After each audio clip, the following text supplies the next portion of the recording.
Super ძალა. როცა ხარ მარტო ხელადენა, მაგრამ მქონდა ცხოვრების ეტაპი, როცა მეცოდებოდა საკუთარ თავი. რა ასპექტში გეცოდება შენ თავი? რატომ დამემართა მე? პირველი შიში რაც შემოდის არის რომ თითქოს დასრულდა ჩემი ცხოვრება. და კი, ნამდვილად დასრულდა. იდეალური მშობელი იყო, არსად არის სწავლება. ახლა შემოდის ადამიანი ჩემს ცხოვრებაში, რომელსაც პასუხისმგებლობას ვიღებ მე. ერთადერთი რამ რაც შენ შულს ამ მდგომარეობაში ჭირდება არის ჯანსაღი და ბედნიერი დედა. ბედნიერი მშობელი არის ბედნიერი შვილი.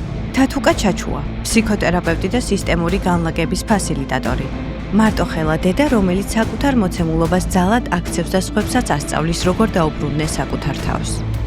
ადამიანი, რომელმაც საკუთარი ტრანსფორმაცია, შინაგანი აღმოჩენების გზად აქცია და სხვებსაც ამ გზის გავლაში ეხმარება. შეიძლება არ ვსვათ კითხვის.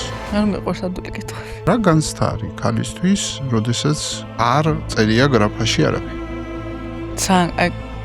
ჩემ ფავორიტი კითხვაა ხა ეს. ორი მშობლის ცალკე ცხოვრება ბევრად შვიდი შეიძლება იყოს, ვიდრე ერთ სივრცეში, მაგრამ ემოციურად ხელმიუწვდომელი იყოს მშობლები. რა ვერსიაც მომიყვანეთ საკუთარი თავი, აქამდე ეს ვერსია არის, რომელიც ახლა ყველაზე მეტად მაშინებს. რომელიც ძიებაშია, დასაწყისშია, ახლავს შეში, თუ გაჩერდი და მიხვდი, რომ აი აქ მისო დავამთავრე განვითარება, მან მგონია რომ ვერაფერ დაეხმარა. ეხლა დრო არის გადავიდეთ ახალ ეტაპზე. კაცმანის სხვა პოდკასტს წარმოგიდგენთ დეველოპერული კომპანია Homery.